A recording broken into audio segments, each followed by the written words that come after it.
Okay. All right. So I I will. insurance claims. I will email you. That'd be great because information. So the principal, the director may not say yes, he's all. No, he's breaking the law. He's bringing the law. And you have to do a parent. Right. And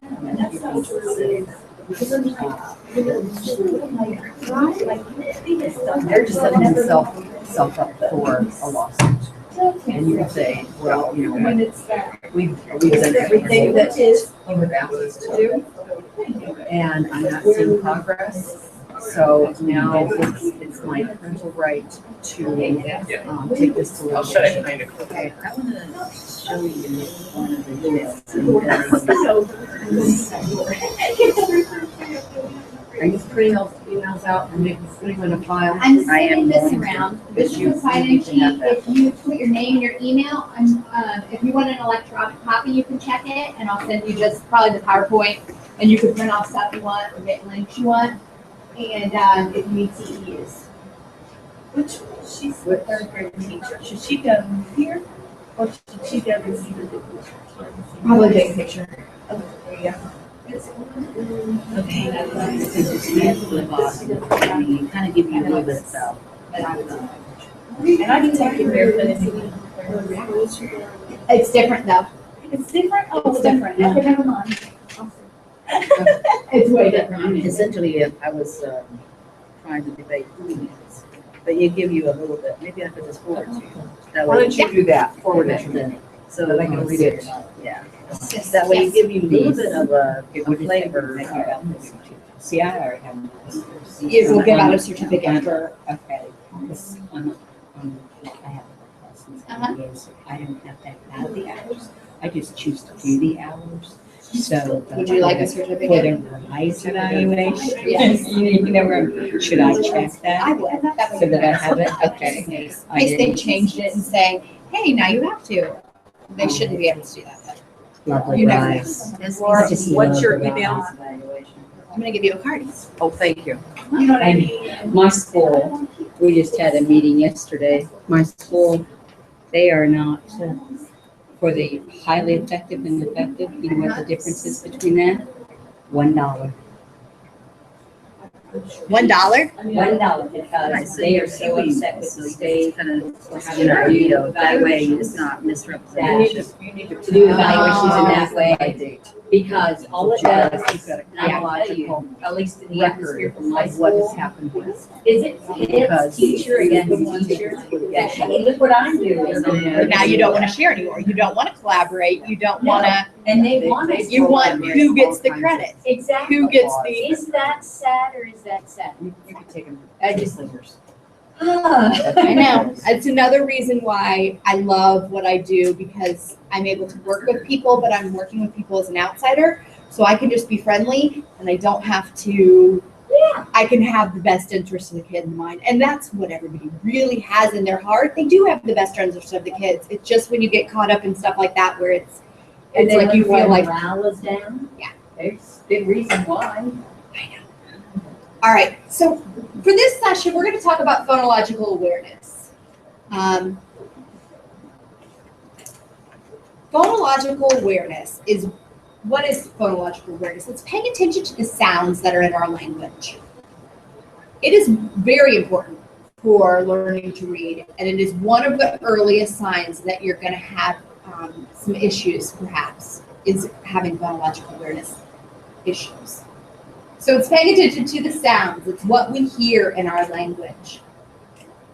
It includes phonemic awareness. So sometimes you may have heard phonemic awareness is a more common term. Phonological awareness includes phonemic awareness. It includes more. It also talks about listening to syllables and words, not just the word phoneme means sound, like phone. So that's what phonemic awareness is.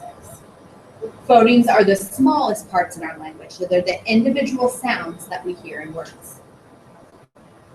And we're paying attention to the sensitivity to hear those sounds. Phonological awareness is important because it is a predictor. It is one of the strongest predictors that students are going to struggle with reading and have some reading failure issues.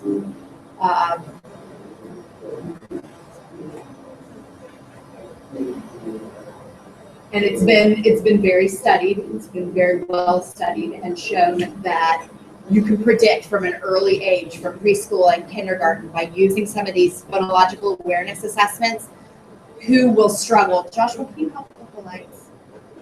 I have no idea whether they're on. I did not turn them on. They magically. Yes. Yes.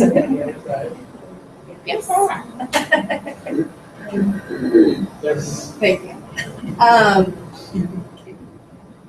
So you can predict whether students will struggle when they're starting to read by the time they are 4, 5, 6. If you're seeing struggles in phonological awareness and phonemic awareness, if you intervene right there, that is going to be crucial and super powerful. I have several students that they've had those struggles at the beginning of kindergarten and said, help, that everybody's telling me just to wait, but I know that this is bad and this is not my kids being beaten up about what they can't do, and I don't understand. They've gotten help, and it's just, their kids have made amazing progress and haven't ended up struggling because they had that multisensory early intervention.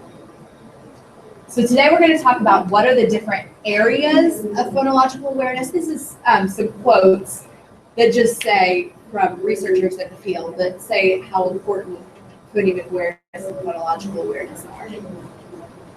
Phonemic awareness in particular, and particularly a layer of it, is the most important predictor of how students will do when they're reading. I'm going to pass out this assessment tool for you to look at as I explain all the different areas of phonological awareness. This is a tool that you can use to find out where is my child in phonological awareness, and thank you. And then how can I help them? So where do we need to start? So I'm going to go through what each of these layers are. It goes from simple to complex. This is so you can take notes on it or anything if you need to. So according to the National Reading Panel, phonemic awareness instruction is most effective when it is just focusing on 1 or 2 areas of phonemic awareness, and when it is focusing on students' assessments. It's focusing on what they need to know. So it is best and most effective when you can evaluate where is my child, or where is the student that I'm working with, and then base your instruction on that. In groups or one-on-one. The good thing about phonemic awareness instruction is you can do phonemic awareness instruction for just 15 to 30 minutes and make a big difference. It's also something that you can do in the car, or at the grocery store, or anywhere you are. You can do phonemic awareness instruction as you understand what the different pieces are, so that you can tie it in. So as a grandparent, you have a ton of time to figure out, reading stories, working with those kind of skills just informally. Phoneme blending, which we'll talk about soon, and phoneme segmenting are the most powerful skills in phonemic awareness. Those are the ones that have been tied to really predicting, is my child going to struggle with reading, or are they not going to struggle? Phonemic awareness instruction will help all types of children improve. This is what the instruction should be when they are in preschool and kindergarten. And early instruction should be on phonemic awareness. Just some places and some people do a better job. So even if your kid doesn't have struggles, you should still be practicing these things when they're little, to make sure that they have this development, because they need it in order to be able to learn to read. So this chart, you start up at the top, and you go from left to right, and you go from top to bottom in the areas of difficulty. So word awareness, rhyme, alliteration, syllable awareness, those are all phonological, but they are not phonemic awareness. Phonemic awareness is dealing with just the individual sounds of words. Phonological awareness is dealing with sounds. So you're going to start there. That middle layer where you have phoneme isolation, phoneme blending, phoneme segmenting, that's the most predictive layer of is my child going to struggle with learning to read. The bottom layer, we'll talk about a little bit about what it is today, but it's a higher level skill as they progress through the grades. So even if your child can't do those as easily, it's not as big of a deal to stress about as that middle layer. So when is it's like walking, crawling, and what age, what grade are those things supposed to be pretty much mastered? Oh, that is such a good question, and I have seen a chart and I didn't print it out. So I'm gonna ballpark it, okay? Right. Word awareness is something that like 3 and 4 year olds should be able to do as they're like 4 years old, whatever. Rhyme, alliteration is something that you're working on when they're 4 and 5. As you get into phoneme isolation, as you get into that middle row, that's stuff that you're working on more like kindergarten. By the time you get down to the bottom row, that's stuff that it may be middle of first grade, second grade, before they're able to do. And that is my guess from the traits that I've seen. So let's say my son's 6th grade, that he couldn't do the middle layer, he couldn't definitely do the class layer. That means what? That is dyslexic. And he is dyslexic, I know. We just found out, but yeah. And that is a lot of where that processing comes from. So he's working on this. Are you guys doing OG? Yes. So skills. You're doing this. It's just a matter of, okay, what are they? And how does that tie in? Okay. So the first thing you do we're going to talk about these phonological awareness, the top row first. So word awareness. Word awareness is pretty simple. You can do it with storybooks. You can do it with rhymes. You can do it with just talking. Can your child differentiate between words? So if I said Jack and Jill went up a hill, I would want them to be able to count.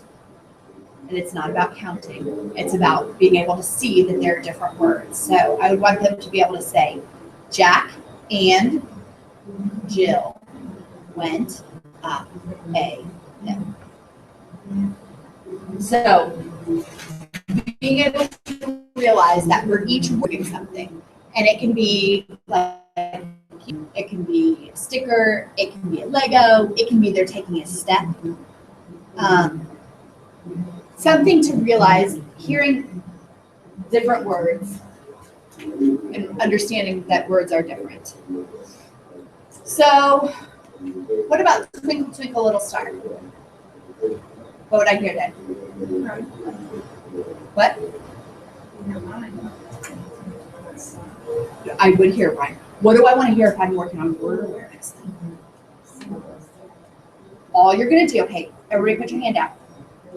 So this is, and especially if you're doing OG, this is the part where you're doing like sentences.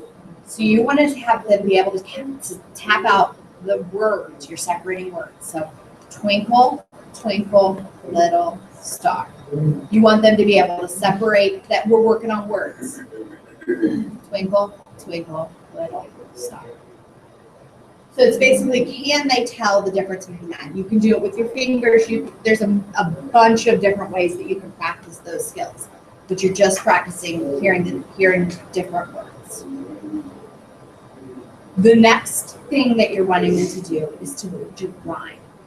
And for some students, especially the ones where they do have dyslexia, they're going to have issues with this, rhyme can be difficult, and it can be something that we need to teach.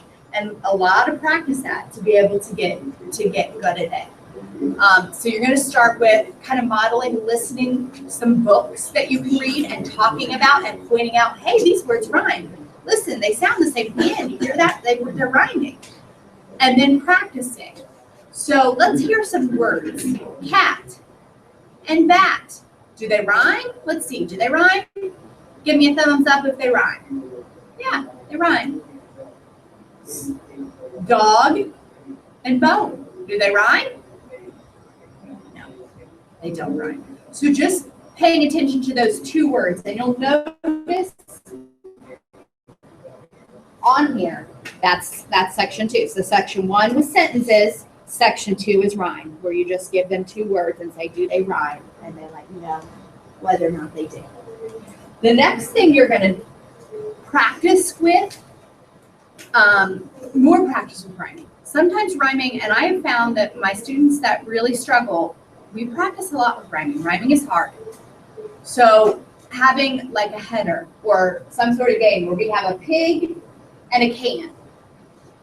And I say, okay, where should wig go? Does wig go with pig or does it go with can? I see how they have to hear for those differences and they can compare and contrast. Okay, so wig should go with pig. What about fan? Where does fan go? Can or pig? Uh-huh. What about man? Can. What about dig? So when you're doing rhyming, a lot of it, when you're talking phonemic awareness, it's all talking about it. It's not looking at words. It's not paying attention to that yet when you're working with these kind of activities. It's paying attention to the sounds that we hear in words. There are a lot of games that you can play and that you can find. Florida Center for Reading Research has a bunch. There are a lot that you can find that will play games with this. Sorry, I just came in, but George say that if children, I've heard this, that by a certain age, children will learn to hear rhyming words, that later it's impossible for them to hear. I have not heard the impossible part. No, really hard. Yeah, but yeah, the phonemic awareness, early phonemic awareness is one of the biggest predictors of whether or not we need to be doing with nursery reading. rhymes and songs and everything that Yeah. rhyming was in from the tiny. So it's very important. It may seem like play, and it is fun, but it's also very important. I taught a class in my high school, well, I teach it Uh-huh. now, and it's all reading games, no reading required. Mhm. And it's all phonemic awareness and phonological awareness without printed word. And one of the things I do is I'll read them a story, and then they'll say, I hear a rhyme, and then I give them a megaphone, and then they'll be like, big, big, you know, and then Yeah. it's just something fun for them to do. It's a fun game. You know, so. It is fun, but you're actually doing serious work that's important for them to know. So that's rhyme. The next step in more difficulty with rhyme is coming up with words that rhyme. So okay, we did pig, wig, and dig. What's another word that rhymes with dig? Well, big. So that's harder than identifying rhyme, producing. And that's the rhyme production. Yep, and that's number 3 on here.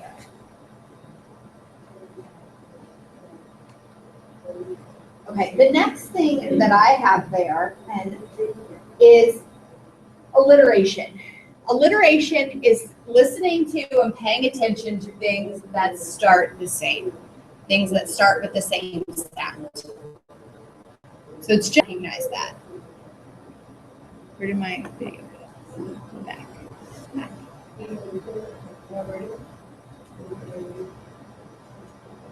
I have a video that should be right here. Oh yeah. The black box? Yeah, the black box is supposed to be a video. It used to be a video just a minute ago. Try exiting the presentation. That's what the black box is.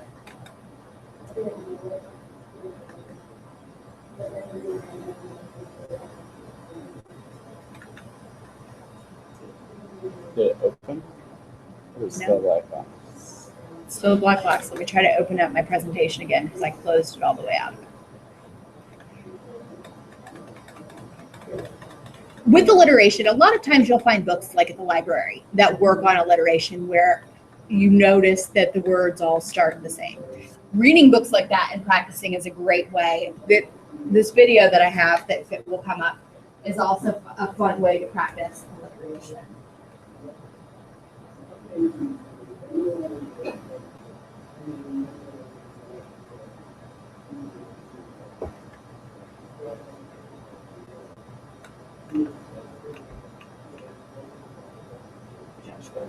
Yeah. The screen doesn't know that it's there.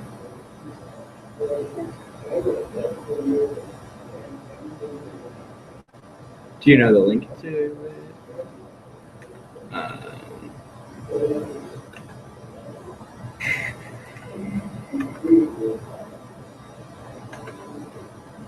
So this is just one where they start the same, and it's they say things that they do, like I am Laura and I like lemons, or James jumps. Really paying attention to those beginning sounds and trying to produce and practice. Do you know where you put the link I know where I to the video? I thought I put it there, right where you were doing that. So I don't know.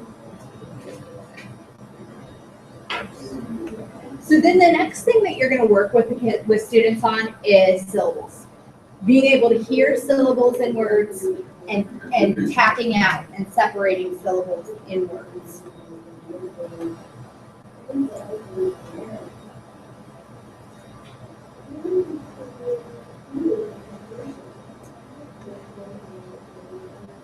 going to try to wait for this to come back up. Sorry, guys.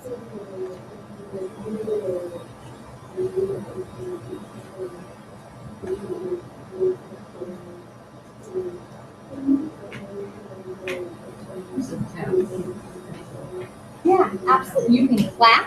You can put things out, like you can do it like this. You can jump. You can take steps. You can play games where you're sorting things. You're sorting pictures by how many syllables they have. So there are lots of different things that you can do. And it can be with pictures or it could be with actual objects. Anything like that. You know, my son, he's 6.5 now, but he is a dinosaur fanatic. And so dinosaurs are huge to be able to do syllables with. So we've done a lot of playing around with that. But things that they like, how many syllables in that? And then counting them out or tapping them out or sorting them. Things like that, all are very helpful.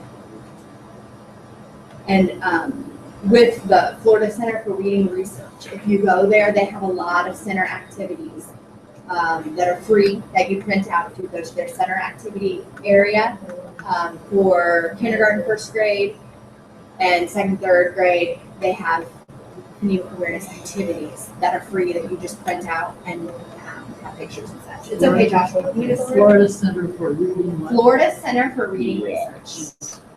And you want to look for student activity centers.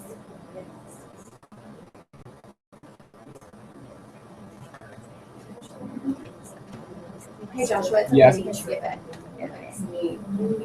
Back to the next slide. Yeah, oh, there it is. Yeah, it'll disappear. It says whatever your browser search. That's all right.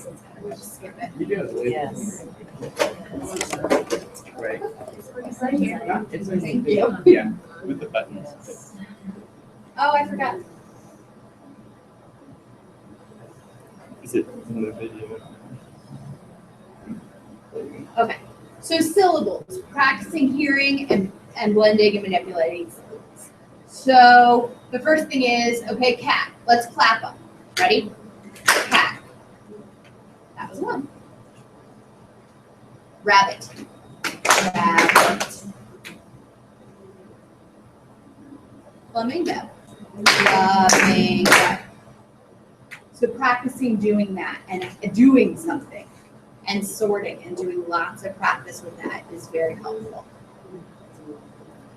So just identifying these first, then blending syllables, which I kind of find difficult with my students who really struggle. If I say human, Sometimes they can't put that together. They can't do that. That's syllable blending. So what I've found is helpful is to do compound words to start out with for them to understand what that means. So I'll say, okay, what's this picture of? This is a horse. What's that? A shoe. We blend them and it's a horseshoe. So paying attention to blending those and understanding that as we blend. So rain and bow, rainbow. So working with those compound words, I have found helpful to teach syllable blending in a way that's concrete enough that they can understand. Once they understand that, okay, this is how we're separating it, then it's easier for them. The same thing with syllable deletion. So with syllable deletion, you're trying to take away a syllable. And I found that that can be really hard. So starting with compound words can be easier. So candy cane. Now say it again, but don't say cane. It's candy. So if you look, we did phoneme blending. So like backpack is easier than cookies. Cookies. So that's one that works on that, and then counting them. They have alliteration there. Okay, so those were all phonological awareness, working with the sound, the words. Now we're going to go into phonemic awareness, and this is what they have to have in order to be able to sound things out. In order to really be able to get to that point, they have to be able to have phonemic awareness to hear the sounds. Most assessments focus just on this, and you're hitting this when on number 9 of your assessment that I handed you. Phonemic awareness piece. So the easiest thing phonemic awareness to identify is initial sound. There are plenty of ways you can do this. You can do this with pictures, but you can also do this with, okay, I'm looking around the room, sorting. There are lots of games where you can do that. So beginning sound. We're not talking about letter names here. We're not saying my beginning sound is T. We're looking for T. What starts with T?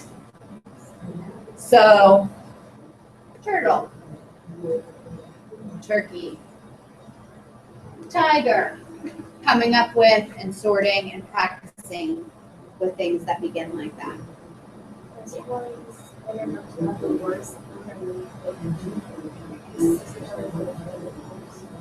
Because we're not talking about the words, we're not looking at the letters, and things like that.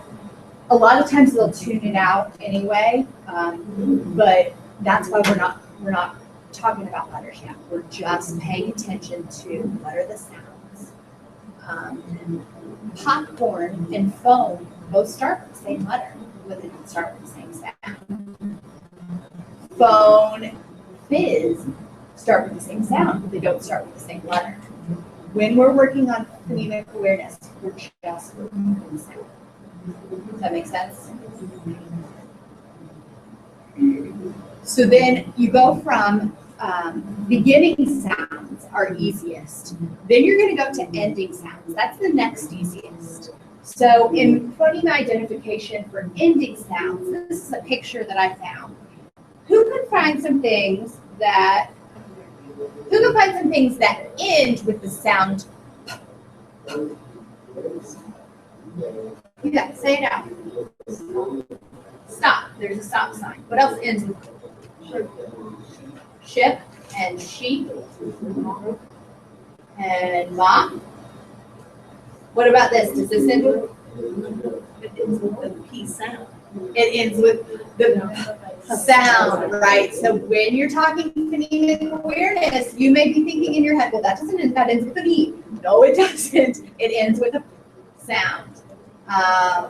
Same as stethoscope and cup, envelope, stamp on the envelope. Yep, mop and lamp.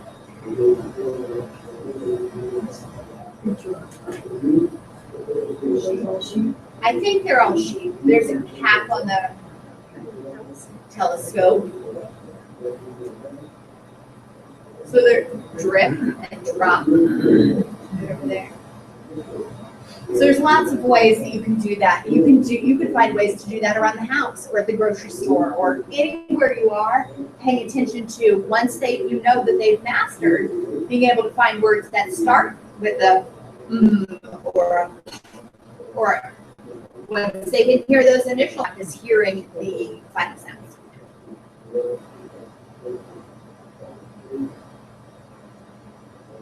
The more difficult thing is to hear the middle sounds. And that's that next step up. And a lot of times I think giving a comparison of two things, to which middle sound matches, or does it match with this or does it not match with this, is helpful.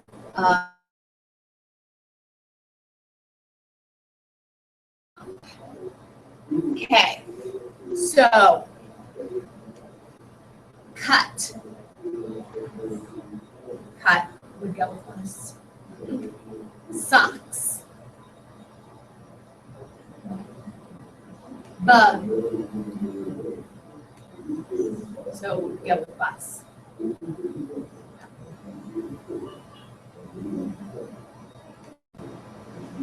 don't know what my next picture is. I know where it goes, but I don't know what it is. No. Dot. That's what it is. Dot. So that's paying attention to what your middle sounds like. And I think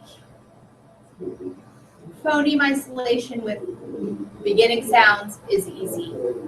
Ending sounds is easier. This middle sound can be pretty tricky. I'm not sure if it's not as hard as this. So this is that next step. This is your phoneme blending. This is one of the things that is really important for our students to be able to do. So what this means is, oh, no.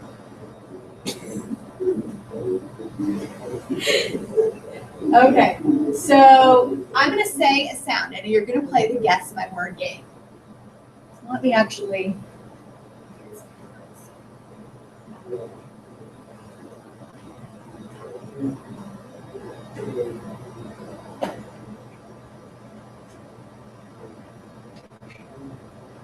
Okay. So your job is to guess what picture I have on my card. F. What do I have? Web. Yes, I'm excited about it. So it's putting those sounds together to make a word. See another one. That's very slow.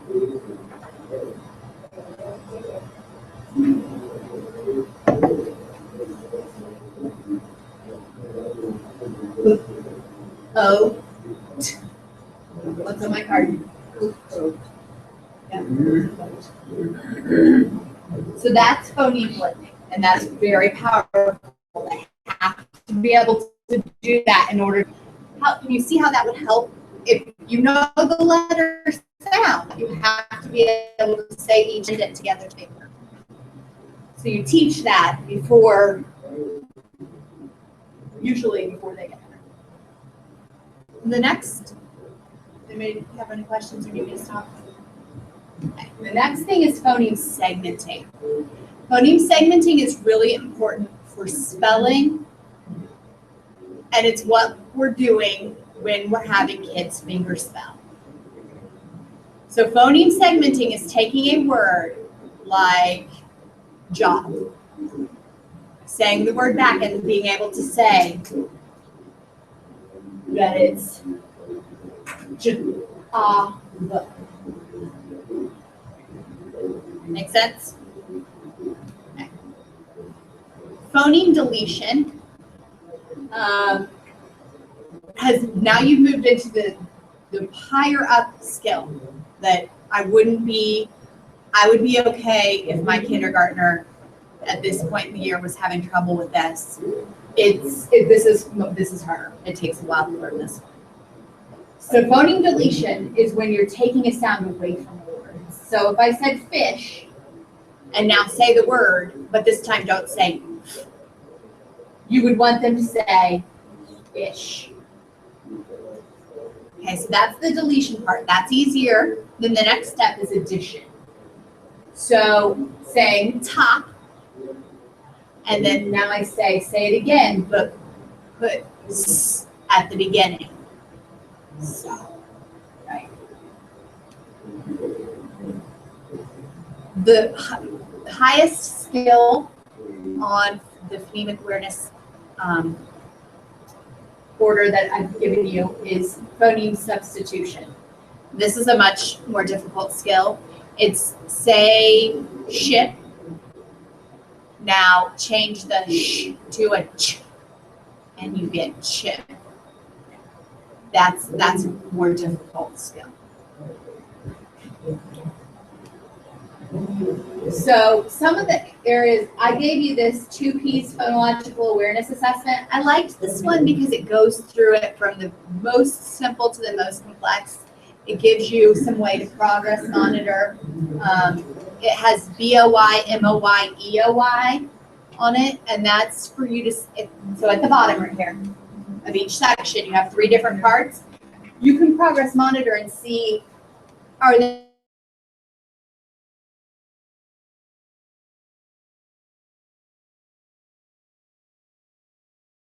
middle of year, end of year, exactly.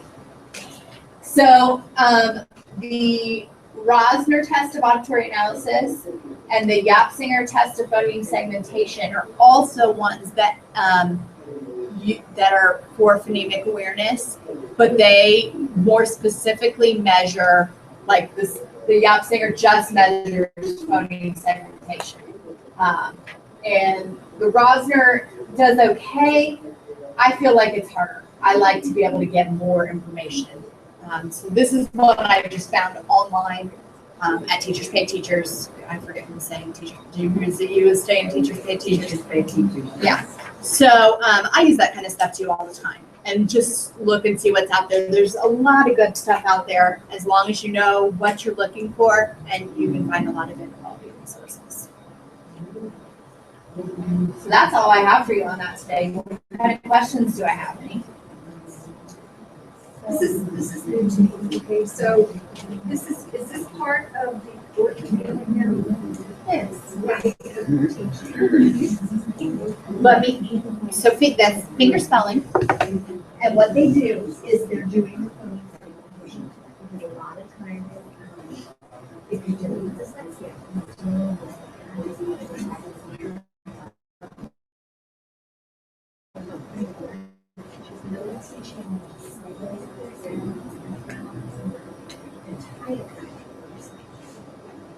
So the best thing is to do an assessment first to determine if you're dealing with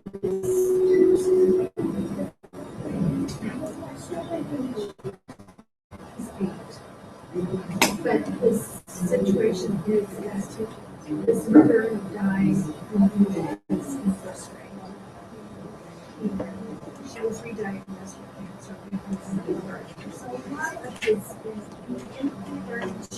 first grade, I didn't know he had learning probably because he was a baby child.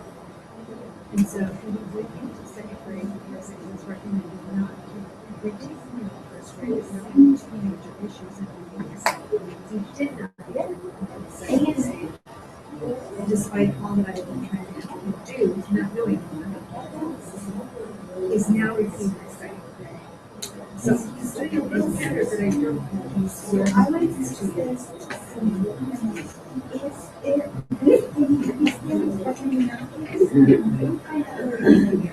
And then he's just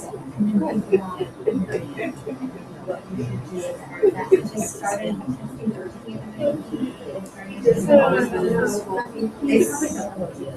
right. He's unique situation. Do you live in? No, we're in. Or he's in Minneapolis. I'm looking for my cards because when is any age of this? video, just trying to roll those skills myself. And then, also just our friends. We are here, just pretty good. So, to get it on. And then we still have, I requested today, I said, That's what I'm here for. And so we go back to China first, they have and then the second one, so he's a teacher, independently submitted.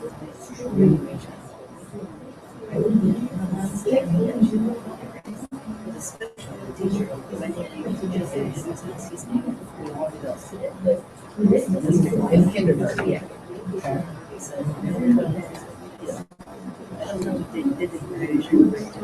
They probably didn't usually in school. So I don't know. She said, I'm thinking but it is less they have the first round. So they have disability status. meeting on Thursdays, tutors, march cards, all sorts of things.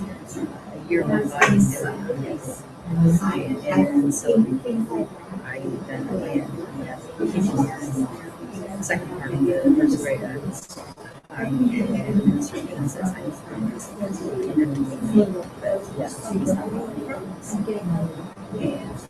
So eventually, and I said, so they, I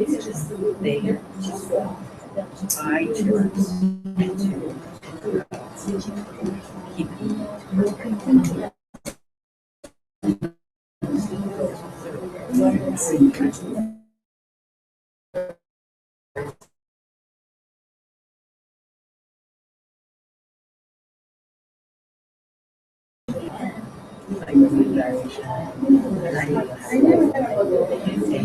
So, he was in speech therapy all the time. And speech therapy all the time. And then the special ed teacher knows. Maybe Very that, good at it. maybe the two other ones that you said. She doesn't. So she taught him 3 months. So, what do you like? And then, but she is learning, but it's not really, I mean, it's not like it's a different, it wasn't. Whereas Essentially, the parents would come in and it says, in the VA schools, this kid does not get into ICCD. So he, in the really trying to say, please respect your environment. So he's putting back, I trust that teacher so much. And so that method so second grade, they have a third grade is created by make sure you do CTA, and you kind of let them know. so a long time ago, but that And then I noticed they're learning prefixes and suffixes, yeah, that's not because not knowing, we couldn't do it, and I can't, we just lost. I tell and synonyms and antonyms and all that stuff, and I wasn't sure who is the person, whether it's a speech therapist or and they actually clueless. really well. So meanwhile, we moved the house and we somewhere else. And then Language, some sound, then what that's else? another way. So you're talking about when we have And they're all the same. So essentially, we moved the house across the street. Yeah, the housing department. We had the same services, same teacher, same, not system, same school. So no effect. Yeah. The fourth grade and third grade, he was the whole body is. And the teacher say. And then, Yeah. And I noticed there was none. I needed, Yes. but I noticed that. So sticking with something that's very Not funny, loving and then I answer a lot before they as did you're love going and trying to research then the once questions. you get some intervention, working to love this here now. A couple times a week. So as we transition to walk through figuring out fifth grade, which is the good thing, I told the committee, and I said, yeah, let's get to meet you. we done this, I try to intervene 15 minutes later. I don't keep on going to go back and make sure it's a trust us the team. If you don't have if he's not making a process, then you get it. The first thing we saw was in fifth grade. They were doing those matching definitions across lines. This week, now you got it, like 2 out of 20. Okay, and then so I emailed these teachers and this is new, this is new. She says, and she says, well, not only do we have kids, we did this example, they don't go in questions and then practices. You see what I'm saying? And then this is blind. I said, my God, I said, if I was blind, I just crisscross something out, maybe get you, right? I mean, so I see that they come back and they say, but he hasn't even finished all of the. And before that, I went to the teacher. But I didn't understand. So I raised flags at one because they told me, raise your ID. So this system principle is still the same when we were in fifth grade. And I didn't score. I'm a teacher record. I do a teacher. So I was and for some reason, if I say something and then to the rest of the school, they said, no, I was a presentation. And I said, and then I said, look, he said, you just already got it. Always kind of just trust. And I said, I know I could be worrisome about this. What I'm going to do is I'm going to indicate that way, I know whether I'm just paranoid or if I see and just let me do this.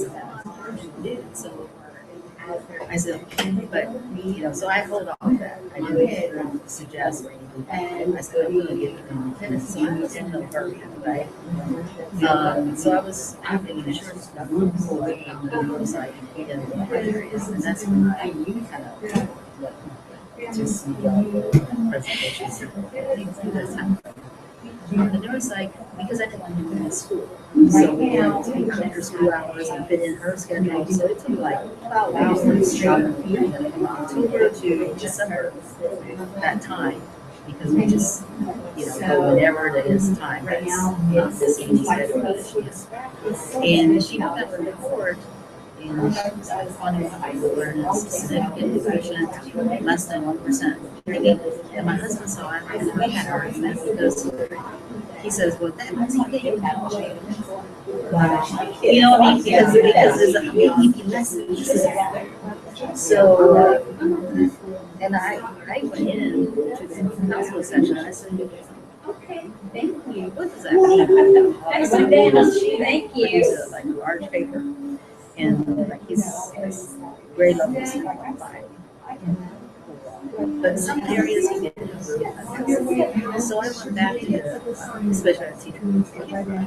I said, look, you were taking it because I'm struggling. She said, no, I've been doing this a long time. I've done this tutoring. And she's made some suggestions, and I told her I got this evaluation. She says, well, it's not necessary. I did a good job. And I said, well, I'm not saying I didn't think she did, but she just did not spend enough time. That part I did because I wouldn't leave you to the school because